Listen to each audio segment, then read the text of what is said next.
You think raising your kids means they'll take care of you when you're old. But what do you do when the same kid who called you Mom all his life steals your money to drink cocktails in Hawaii while you're at home trying to survive on canned soup? Let me tell you how I found out my son and his wife used my savings for their honeymoon, and how I made them regret every single dollar. I'm not rich, I never have been. I'm a 72-year-old widow who worked her whole life at a diner, double shifts, holidays, everything. My husband died when my son Eric was only 9. I raised him on tips and tired feet. Every penny I saved, I thought of him. Every birthday, every graduation, every time I said no to myself, I said yes to him. I made sure he had what he needed and often what he wanted. I sacrificed so he wouldn't have to. I cooked him his favorite meals, even when I was exhausted. I helped him with his homework, even when I barely understood it myself. I cheered the loudest at his little league games, even when he struck out. I was his biggest fan, his staunchest supporter, his constant. My life revolved around his well-being, his happiness, his future. I dreamed of the day he would stand tall, successful, and remember the sacrifices I made for him. So when he grew up, got married, and started talking about helping me retire, I thought maybe it was finally my turn to rest. I pictured quiet days, maybe a small trip, or just the comfort of knowing I wouldn't have to worry anymore. I envisioned him visiting often, bringing his family, sharing laughter and stories. I imagined the warmth of being cared for, just as I had cared for him. I was wrong, so very wrong. It started small. He'd call me and say, "Mom, we're a little short this month. Can we borrow just 200?" And because he was my son, because I loved him, because I believed in family, I never said no. I thought, it's just helping family. It's what you do. It's what mothers do for their children. It's what good sons promise to repay. I'd send him the money, sometimes from my grocery budget, sometimes from the little bit I'd set aside for a new pair of shoes I desperately needed, shoes with a bit more support for my tired feet. I remember one time, I put off getting my glasses updated for an extra month just so I could send him a few $100s. But the amounts got bigger, and the excuses got more elaborate, more frequent. "Mom, the car broke down." Another 500 gone, just like that. I remembered when his car was perfectly fine just a month ago. "Mom, rent went up." 800 out of my carefully hoarded savings. I wondered why rent always went up for them but never seemed to affect my older neighbors. "Mom, Sarah's medical bills, she's been so stressed." Another 1,000. Always Sarah, my daughter-in-law. Sarah is the kind of person who wears designer shoes but complains about gas prices. She always had the latest phone, always had her nails done, always seemed to be buying something new, a new bag, a new dress, a new gadget. I always tried to like her, to find common ground, to believe that she was a good woman for my son, that she brought him happiness. But she made it hard. Every time I visited, she'd glance at my old purse or my plain shoes, which were comfortable and practical, and say things like, "You really should treat yourself more, Mom. You deserve it." But her smile never reached her eyes. It was a cold smile, a condescending smile, a smile that always made me feel small and insignificant. Like my years of hard work, my sacrifices, my simple way of life, meant nothing compared to her fleeting desires for luxury and convenience. I knew she looked down on me, on my simple life, on my worn hands, the hands that had cooked and cleaned and nurtured. But I bit my tongue for Eric's sake, always hoping that she would eventually soften, that she would see the real me. A few months before everything blew up, my doctor told me I needed surgery, nothing fancy, just a heart procedure to fix some blockage. It was a common procedure, they said, a routine one, but still, the word surgery always makes you think. It brings with it a sense of vulnerability, a reminder of your own mortality. The insurance covered part of it, thank goodness, easing some of the financial burden, but I still needed a few $1,000s for hospital fees, for the anesthesiologist, for the various tests, and for the recovery period that would follow. I had it saved, of course. Every penny of it carefully tucked away in a separate savings account, a testament to decades of careful budgeting and hard work. That money was sitting there, quietly waiting for the day I'd need it. It was my safety net, my security, my lifeline.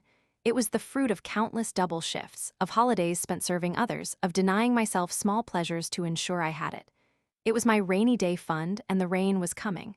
I felt a pang of worry, but also a sense of relief knowing I had prepared for this. Then, one evening, Eric came over with Sarah. They looked nervous, almost shifty, like teenagers about to confess something they shouldn't have done. Their eyes darted around, avoiding mine, refusing to meet my gaze. A knot started to form in my stomach, a familiar tightening that I had come to associate with his visits lately. Eric fidgeted with his hands, picking at his nails, a habit he had since he was a little boy when he was trying to hide something, to avoid a difficult truth. My heart pounded a little faster, a warning drum in my chest. He said, with a voice that was just a little too soft, a little too innocent, a little too practiced, "Mom, I hate to ask, but I need help. It's an emergency. A really serious one this time." I froze. The word emergency always put me on edge, especially after so many years of hearing it from him, each time followed by a request for money, each time a little more urgent than the last. "What kind of emergency, Eric?" I asked, my voice a whisper, laced with a growing sense of unease. He hesitated, looking at Sarah, who then gave him a small, almost imperceptible nudge with her elbow, a silent command to continue. "Sarah's family, there's some medical stuff. Her dad's not well. It's critical, Mom, really critical. We need the money for his treatment fast." I looked at her. She nodded quickly, eyes downcast, a picture of false distress. Her lower lip trembled slightly, a performance I almost bought. Almost. My mind raced, trying to put the pieces together. Sarah's dad, I hadn't heard anything about him being sick. No calls from Sarah, no mentions during their previous visits. But then again, they didn't tell me everything. He's my son, I thought, desperately clinging to the image of the loving boy I had raised. He needs me. He wouldn't lie about something like this. Not about family, not about illness, not about something so serious. I didn't even think twice. My heart heavy with concern for Sarah's father, I went to my bedroom, opened my old wooden box where I kept important papers and my checkbook, and wrote him a check for $6,000. It was my surgery money, every single cent of it. The entire sum I had diligently saved, but I thought, he's my son. He'll pay me back before I need it. He always promised. He always said he would. And I always believed him, despite the growing pile of IOUs in my mind. A week later, my doctor's office called. They had an opening for my surgery date sooner than expected, a cancellation, they said. "Can you make it next Tuesday, Mrs. Miller?" the nurse asked cheerfully. I smiled, thinking it was fate, a sign that everything would be okay, that my son would have repaid me by then. I was relieved, eager to get the procedure over with and feel better, to put the health worries behind me. But when I went to check my bank balance online, logging into the familiar portal to confirm I had enough for the copay, I saw something that made my stomach drop faster than a stone in a well, a sensation that left me breathless. The account was almost empty. The $6,000 I'd given Eric was gone. Not only that, but other smaller withdrawals had been made in the days following, leaving barely enough for groceries for the week, certainly not enough for a critical heart surgery. I sat there, staring at the glowing screen, feeling dizzy, a cold sweat breaking out on my forehead. The numbers swam before my eyes, blurring into an indistinguishable mess. A cold dread seeped into my bones, a creeping chill that paralyzed me. My head started to throb, a painful rhythm echoing the frantic beating of my heart. I called Eric. My fingers fumbled on the keypad, struggling to dial the familiar number. My breath hitched in my throat. He didn't pick up. I called again, and again. Straight to voicemail. Each unanswered ring amplified the growing terror within me. A wave of nausea washed over me, threatening to overwhelm me. This wasn't right. This felt wrong. Utterly, sickeningly wrong. For the next few days, the silence from Eric was deafening. I kept trying to reach him. Every hour, it seemed, I was dialing his number, my heart jumping with every unanswered ring, every failed connection. No answer. No reply to my texts, which I sent hesitantly, trying to sound casual, not desperate. I left voicemails, trying to keep my voice calm, trying to hide the rising panic and desperation in my chest. "Eric, honey, just checking in. Hope everything's okay with Sarah's dad. Call me back when you get a moment." I tried to rationalize it, to push away the dark thoughts creeping into my mind, the ugly suspicions that whispered in the quiet of my apartment. I told myself maybe he's busy. Maybe Sarah's dad really is sick, and they're at the hospital, completely consumed by the emergency. Maybe he's just overwhelmed, stressed, unable to check his phone. I wanted to believe the best in my son, the boy I had poured my entire life into, the one I had loved unconditionally. But the silence, it was deafening. It echoed my growing fear, a chilling premonition that something truly terrible had happened, or worse, had been done. Then one night, my neighbor, Agnes, called me. Agnes is a sweet woman, a little nosy, but with a good heart. We'd lived next to each other for 30 years, sharing recipes, stories, and the occasional complaint about the weather. Hey, Mildred, she said, her voice a little too excited, a little too gossipy, a hint of something scandalous in her tone. You should really take a look at something I saw the other day. You should check Facebook. My hands were shaking when I opened the app on my old tablet, a gift from Eric years ago. I rarely used it, preferring a good book or the evening news, but Agnes's tone had me on edge, a cold dread twisting in my gut. I typed in Sarah's name, my fingers trembling, my heart hammering against my ribs. And there they were, Eric and Sarah, front and center, smiling brightly, almost defiantly, in front of turquoise water, drinks with tiny umbrellas in hand, wearing matching leis around their necks. The sun was beaming down on them, the beach looked pristine, idyllic like a postcard. The caption, emblazoned beneath the picture, read, "Honeymoon finally, dreams do come true, Hawaii paradise just us." Honeymoon, they'd been married 2 years already. A cold, hard knot formed in my stomach, tighter than any I had ever felt before. My jaw dropped. My vision blurred, tears stinging my eyes, though I refused to let them fall. My hands went cold, the blood draining from my fingertips. The world seemed to tilt on its axis, a sickening lurch that made me feel profoundly disoriented. I scrolled through photo after photo, each one a fresh stab to my heart. Hawaii beaches, fancy dinners at oceanside restaurants, spa selfies with mud masks on their faces, shopping bags from expensive boutiques overflowing with designer clothes and souvenirs. The vibrant colors of the tropical paradise seemed to mock me, to laugh at my naive trust, at my desperate situation. The laughter on their faces, the carefree poses, the overflowing plates of food, the expensive cocktails, all paid with my money. The same money that was supposed to pay for the surgery keeping me alive. The surgery I desperately needed to fix my heart, to ensure I had more years to live, more time to simply be. My life savings, painstakingly accumulated over decades, gone, replaced by vacation memories for them, by fleeting moments of luxury that meant nothing compared to my life. I felt something inside me break, not just anger, but heartbreak, a deep, agonizing sorrow that went beyond simple disappointment. It was the crushing weight of betrayal, the realization that the son I had nurtured, protected, and loved unconditionally was capable of such cold-hearted deceit. I raised that boy. I worked till my back gave out so he could go to college, so he could have a better life than I did. I wore secondhand clothes while he got new sneakers every year, new video games, new everything. I went without so he could have. I sacrificed every waking moment, every desire, every dream for him, believing that one day he would appreciate it, that he would be there for me. And this is what he did to me, he lied. He stole. He vacationed on my pain, on my potential demise, on the very money meant to keep my heart beating. That night, I couldn't sleep. My chest ached, a searing pain, but not from my heart condition, from betrayal, from the shattered pieces of a mother's love. The pain was sharper, more profound than any physical ailment. It was the pain of a mother scorned, a love turned to ash, a lifetime of devotion discarded for a fleeting indulgence. The next morning, with a heavy heart but a resolute spirit, I called the hospital and told them to cancel my surgery date. I said I'd reschedule, my voice flat, devoid of hope. The truth was, I didn't have the money anymore. The thought of telling them why, of admitting my son had taken my life savings, of laying bare my humiliation, was too much. Too utterly, shamefully humiliating. Days passed, each day a heavy burden of silence and hurt, of cold reality settling in. No word from Eric, no apology, not even a flimsy excuse or a belated thank you for the $6,000 he'd plundered from me. Just a void, an emptiness where my son used to be. Finally, when he came back from his honeymoon, a week later, his absence a gaping wound, he called. His voice was bright, full of vacation cheer, annoyingly carefree. "Hey, Mom, sorry, we've been so busy." The trip was amazing. You should have seen the sunsets, the clear water, the fresh seafood. He prattled on about the good food, the warm ocean, the perfect weather, the endless activities. My stomach churned, a bitter taste rising in my mouth.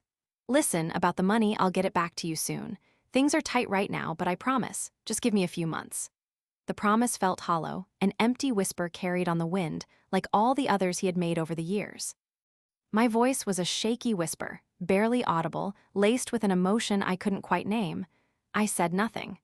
I just listened to his shallow excuses, his empty words, his complete lack of empathy. He kept talking, oblivious to the storm raging inside me, to the earthquake that had just torn through my world. "We just needed a break, you know? Sarah's been so stressed with her family stuff, and I thought a honeymoon, even a late one, would really help her relax. You know how she gets." His words were like daggers, twisting in the wound he'd inflicted, each one a fresh insult. My voice, when it came, was quiet, strained, barely recognizable to myself, a ghost of my former self. You went on a trip, Eric. A honeymoon to Hawaii, with my surgery money, the money for my heart procedure. Silence. A very long, very painful silence on his end. I could almost hear his mind working, scrambling for an excuse, for a way to justify his actions, for a path to wriggle out of this confrontation. Then he said, his tone suddenly defensive, even annoyed, as if I was the one being unreasonable, "Oh, come on, Mom. Don't make it sound like that. We needed this break. You don't understand how stressful life's been for us. The pressure of work, bills, everything." Stressful? While I was counting pennies, surviving on canned soup, and facing a life-threatening surgery that I now couldn't afford, they were sipping expensive cocktails on a pristine beach, completely carefree. That was the moment I realized he didn't even feel bad, not genuinely. He felt inconvenienced, perhaps, that I had caught him. He felt annoyed that I was bringing it up, that I was spoiling his post-vacation glow. He thought it was his right, like I owed him my savings because I was his mother. Like my well-being, my very life, was secondary to his pleasure, his desires, his comfort. My heart, already aching, felt a new kind of pain, the crushing weight of disappointment, the bitter taste of a love unrequited, unappreciated. I hung up. I didn't yell. I didn't curse. There was no theatrical outburst, no dramatic pronouncements, no begging for an explanation. I just said with a quiet finality that surprised even myself, "Take care, Eric," and ended the call. The click of the phone seemed to seal a door shut irrevocably. But inside, something shifted, something profound. If he thought I was weak, a little old woman he could walk all over, easily manipulated, he was about to learn how strong I could be. He was about to learn that even a quiet woman has her limits, that even the most enduring love can turn cold when faced with such profound disrespect, and when pushed too far, she can roar. A few weeks later, the doctor called again, a persistent reminder of my failing health, reminding me I couldn't delay the surgery forever. My heart was a ticking clock, a constant, painful reminder of Eric's betrayal, of the choice he had made. That night, I sat at my kitchen table, the dim light casting long shadows across the familiar room, a room filled with memories that were now tainted. I stared at old photos, Eric as a baby, his innocent smile a cruel contrast to the man he had become. Eric at graduation, his arm around me, beaming with pride, promising me the world. Eric hugging me on his wedding day, teary-eyed, promising to always take care of me, to never forget all I had done. The memories were bittersweet, like a beautiful song with a discordant note that made it unbearable to listen to. I whispered, my voice hoarse, a raw whisper of defiance, "You took everything from me, Eric, but not this time. Not my life, not my peace. I will not let you take that too." I made a decision, a clear, cold, resolute decision that settled deep in my bones. I took out the worn folder that held the deed to my house. That house was supposed to go to Eric someday. It had been my dream, my plan, my legacy, the final gift I intended to bestow upon him. I had imagined him raising his own children within its walls, creating new memories, carrying on the family name, filling it with laughter and love. But that night, with a steady hand, I listed it for sale. I called a real estate agent, my voice steady, my mind made up, the resolve unshakable. It wasn't easy. That house held my whole life, my husband's laughter echoing in the living room, the smell of countless birthday cakes baked in the kitchen, the echo of family dinners and holiday gatherings. Every creak of the floorboards, every scratch on the paint, every faded patch on the wallpaper told a story, a chapter of my life. It was more than just bricks and mortar. It was a living scrapbook of my past, a monument to the life I had built. But I realized something profound. Walls don't love you back. Possessions don't offer comfort, don't soothe a broken heart. People do. And if the only person I had left, the one I had given everything to, used me and stole from me, then I didn't owe him my home. My home was my sanctuary, not his inheritance to take for granted, not a prize to be claimed without effort or respect. It was time to sever the ties, to cut the cord that bound me to a painful past. The sale went through fast. The market was good and my house was in a desirable neighborhood. Within a month, I had more than enough to pay for my surgery, my medical care, and a small, cozy condo in a quiet senior community 2 towns over. A place where I could start fresh, where every corner wouldn't remind me of a broken promise, of a painful betrayal. A place where I could build a new, peaceful life, free from the shadow of my son's deceit. I didn't tell Eric, not a word. This was my secret, my quiet act of rebellion, my silent triumph. When the movers came, I packed everything myself. Old photos that held true, untainted memories, my husband's worn watch, my wedding ring, the good dishes I'd never used, saving them for a special occasion that never came. I left the rest. The heavy furniture, the dusty trinkets, the things that were just things, material possessions that no longer held emotional value for me. They were just remnants of a life that was now firmly in the past, to be shed like an old skin. The day the new owner put up the sold sign, a vibrant red against the white post, I sat in my car across the street and watched. The sun glinted off the bright red letters, illuminating my decision. It was a tangible symbol of my new freedom, a declaration of independence.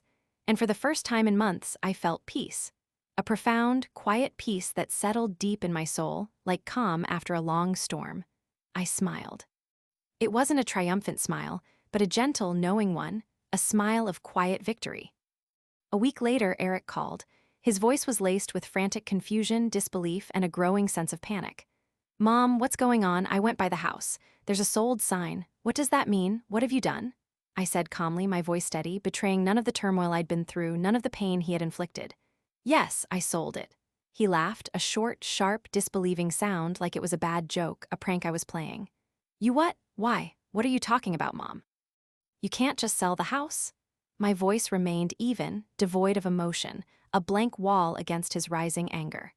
"I needed money for my surgery, Eric. You remember, the one I couldn't afford because of the emergency you and Sarah had, the one you used my life savings for, to go on your Hawaiian honeymoon." Silence, a very long, very painful silence filled with the static of his shock. Then he started yelling. His voice cracked with rage, a fury I had never heard directed at me before, a raw, uncontrolled outburst. "Mom, that house was supposed to be mine. You promised. That was my inheritance. How could you do this? How could you betray me like this?" I said, my voice cutting through his anger, firm and clear, unwavering. "No, Eric, I said it was yours if you respected me, if you took care of me. If you honored our family. You broke that part of the agreement. You broke my trust. You broke my heart." He tried guilt, his tone shifting, trying to wound me to make me feel responsible for his distress. "You're ruining this family. You're tearing us apart, Mom. How can you be so selfish after everything I've done for you?" I said softly, but with unwavering conviction, each word a stone dropping into a well. "No, honey. You did that when you stole from it. You did that when you chose your pleasure over my well-being. You did that when you lied to your own mother." Then I hung up. I didn't need to hear another word. His words were empty, his anger misplaced, his sense of entitlement boundless. He called for days after that, left messages, increasingly desperate, increasingly angry, then resorting to begging. Threats, pleas to reconsider, to reverse my decision to come back home. I didn't answer. The phone stayed silent in my new, peaceful apartment. The noise of his anger couldn't reach me anymore. It was a distant, irrelevant echo. The night before my surgery, I sat alone in my new apartment, holding my old locket. My husband's photo was inside, his kind eyes smiling back at me, a comforting presence. I whispered to his image, my voice full of a quiet strength. I finally stood up for myself. I finally protected myself. I finally chose me. The surgery went well. I woke up the next morning, alive and free, not just from the pain in my chest, but from the crushing weight of guilt, from the burden of an undeserving love, from the shackles of his expectations. It's been 6 months now. 6 months of quiet mornings, of peaceful evenings, of undisturbed sleep. 6 months of rediscovering what it feels like to truly live, without the constant worry, the constant disappointment. Eric hasn't visited. He hasn't called to apologize, not genuinely, not with any real understanding of what he did. Sarah posted something vague online about toxic parents and unjust situations and difficult family dynamics, but I don't care. Her words hold no power over me anymore. For the first time in years, I sleep peacefully. I breathe freely. The anxiety that used to gnaw at me, that knot of dread in my stomach, is gone. It's been replaced by a quiet contentment. Sometimes people ask me if I regret selling the house. If I miss the old place, the familiar walls, the memories contained within them. I tell them no. That house was built on love, on dreams, on hope, on the foundation of a family. But in the end, it was drowning in lies and betrayal, in selfishness and disrespect. I had to let it go. I had to choose myself. I had to choose my peace, my health, my dignity. The truth is, forgiveness doesn't always mean letting someone back in. It doesn't mean forgetting, or excusing, or allowing repeated hurts. Sometimes it means closing the door, locking it firmly, and walking away with your head held high, knowing you did what was necessary to protect your own spirit, your own well-being. Sometimes, the most loving thing you can do for yourself is to detach from those who continuously cause you harm, even if they are your own flesh and blood, even if it feels like tearing a piece of yourself away. A few weeks ago, my neighbor from my old street, Agnes, called again. Her voice was full of barely contained glee, a hint of satisfaction. "Hey, you'll never guess, Mildred," she said, her voice dropping conspiratorially. "Your son and Sarah came by the old house the other day. They looked absolutely shocked when they saw strangers living there. And the new family has put up those little garden gnomes all over the front yard. Can you believe it?" I smiled, a genuine, wide smile that reached my eyes, a silent chuckle rumbling in my chest. Let them be shocked, Agnes. Let them see what they lost. Maybe now they'll finally learn what it feels like to lose something they took for granted. Maybe now they'll understand the true cost of their actions. Now I spend my mornings watering plants on my balcony, watching the birds, talking to the kind neighbors in my new community. I enjoy simple peace, the quiet rhythm of a life reclaimed. The sun feels warmer here. The air feels lighter. There's a sense of freedom I haven't felt in years. No guilt, no fake apologies, no more pretending my heart isn't broken because now it's healing. It's growing stronger every day, mending with each sunrise, each peaceful moment. If there's one thing I've learned in my 72 years, it's this. Family isn't always about blood. It's about respect. It's about mutual care, about trust, about standing by each other through thick and thin. And the moment respect dies, when trust is shattered into a million pieces by deceit and selfishness, you have every right to protect your peace, even if that means walking away from your own child. Because sometimes, revenge isn't about hurting someone back, isn't about petty acts of spite or seeking retribution. It's about finally choosing yourself. It's about reclaiming your life, your dignity, your peace. And that, my friends, is the sweetest revenge of all. Watch the next story. Trust me, you'll love how karma works in that one.